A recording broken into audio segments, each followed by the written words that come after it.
Le débat, c'est tout de suite comment renaturer la ville, comment la rafraîchir surtout, puisque même si on est actuellement en novembre avec des températures un peu fraîches, eh bien, il ne faut pas oublier qu'on est sur l'année record au niveau de la chaleur, et bien sûr, ça a un impact sur nos villes. Pour en parler, on est ravi d'accueillir Annette Lagneau. Bonjour Annette. Bonjour. Vous êtes vice-présidente de Toulouse Métropole, en charge des projets urbains. Bienvenue à vous. Et à vos côtés, Philippe Coignet. Bonjour Philippe. Bonjour. Vous êtes paysagiste chez OLM Paysagiste et urbaniste. Alors Annette, d'aucuns disent qu'à Toulouse, il fait parfois très chaud. On aurait même eu un record de chaleur l'an dernier. Alors effectivement, en 2023, je crois qu'un record de chaleur à plus de 42 degrés, je crois, Oui. mais surtout, parfois ces trop fortes chaleurs sont associées à une sécheresse, donc Oui. ce qui complique un petit peu les choses, mais et tout ceci dans un contexte qui est particulier, puisque vous savez que Toulouse est une ville très attractive, qui se développe beaucoup, et nous devons accueillir 8 000 habitants, 9 000 habitants Toulouse, la métropole, 9 000 habitants Tous les ans. Et donc, avec un objectif de sobriété foncière qui ne vous a pas échappé, puisque Bien sûr. la loi climat et résilience s'applique dès aujourd'hui, et donc une densification.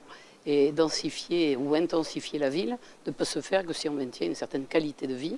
Et dans le contexte de changement climatique, cette qualité de vie passe bien sûr par la renaturation et tout un dispositif pour que Toulouse soit un peu plus fraîche et non pas un îlot de chaleur. Exactement, surtout que alors il y a un pic de chaleur, mais il y a surtout des épisodes caniculaires qui fait qu'on reste durablement, parfois plusieurs jours, voire plusieurs semaines, au-dessus des 30 degrés. Philippe Coignet, une question technique, comment on fait pour rafraîchir la ville?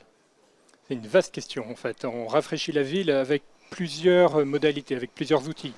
La première, c'est essayer de déminéraliser, c'est de supprimer le plus possible toutes les surfaces minérales, les trottoirs qui sont inutiles, trop larges, les pistes d'aéroport dont on a à Toulouse, à Montaudran, pour essayer de retrouver une respiration du sol et de retrouver des échanges entre le sol, l'air et puis l'eau, de manière à favoriser justement l'installation du végétal. Donc ce grand projet de la piste de géant, il est fondé sur l'articulation. Alors on va y venir dans un instant. Juste sur les arbres, c'est vrai qu'on voit aussi on le dit, il faut planter des arbres parce qu'un arbre, évidemment, ça capte de l'eau, mais ça en rejette aussi énormément. Et d'ailleurs, on le sent, entre marcher en plein soleil et marcher à l'ombre, je crois qu'il y a 5-6 degrés d'écart. Il peut y avoir entre 4 et 8 degrés d'écart. Ce phénomène d'ombre, ce phénomène de fraîcheur, ce phénomène aussi que finalement, on ne passe pas à côté d'un mur qui emmagasine de la chaleur, mais on passe justement à côté d'un espace de fraîcheur que procurent ces arbres, mais aussi tous les végétaux qui se trouvent en dessous. Donc c'est vraiment de recréer des écosystèmes vivants au sein des milieux urbains, et c'est vraiment l'enjeu du projet à Toulouse. Est-ce qu'il y a un type d'arbre particulier qu'il faut planter? Parce qu'on ne plante pas à Lille comme on plantait à Toulouse, j'imagine. C'est vrai, et puis on ne plante pas en fonction des types de sols aussi. Et donc évidemment, on regarde, Madame Lignot évoquait le fait qu'à Séville aujourd'hui, c'est peut-être le climat de demain à Toulouse. Et donc du coup, on regarde dans le temps, mais on regarde loin pour voir quels sont les arbres qui sont le plus susceptibles. Le micocoulier, par exemple, vous m'interrogiez, est un très bon candidat. Bon, donc on regarde évidemment d'autres écosystèmes. Annette Lagneau, justement, vous avez lancé un grand plan de rafraîchissement de la ville. Comment il s'articule? Alors, c'est un plan qui est construit avec 10 axes structurants et 30 mesures, dont la plus importante est celle de 100 000 arbres, parce que ça se retient. Donc, à l'horizon 100 000 2030, arbres. nous aurons planté 100 000 arbres. Je crois qu'actuellement, nous en sommes à 70 000 arbres plantés. Donc, c'est une action que l'on mène depuis quelque temps, mais c'est un objectif que l'on peut dépasser d'ailleurs. Mais c'est une Mais ils volonté. sont petits, ils vont grandir ou ils sont déjà... Alors, il y a de tout. Il y a de tout. Des arbres plus grands, des plus petits. Une strate, je pense que monsieur quoi, je ne vais pas me tromper. Monsieur Coignet, oui.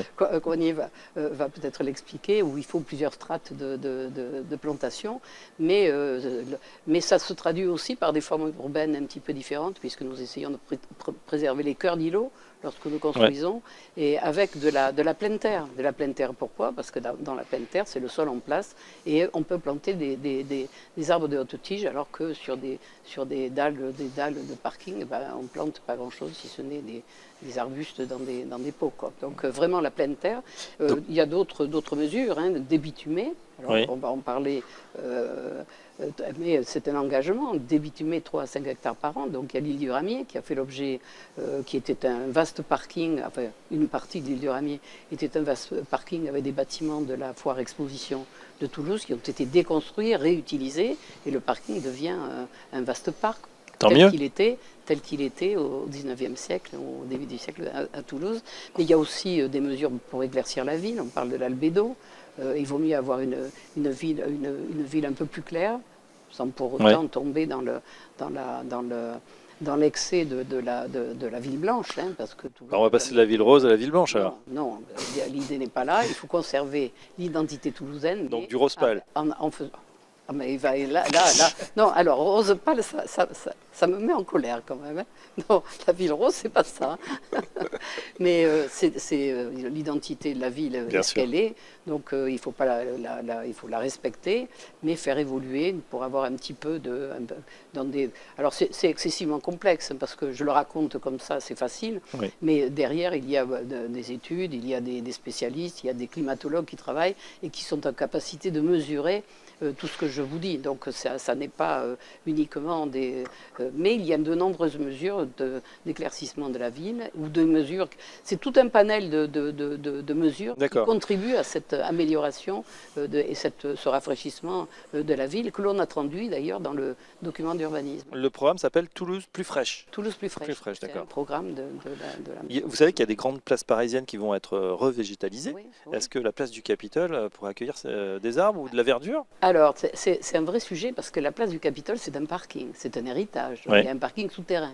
Donc, pour pouvoir planter les arbres, il faudrait aller chercher le sol en place très profondément parce que c'est un parking à 3-4 niveaux en dessous. 3-4 sous-sol.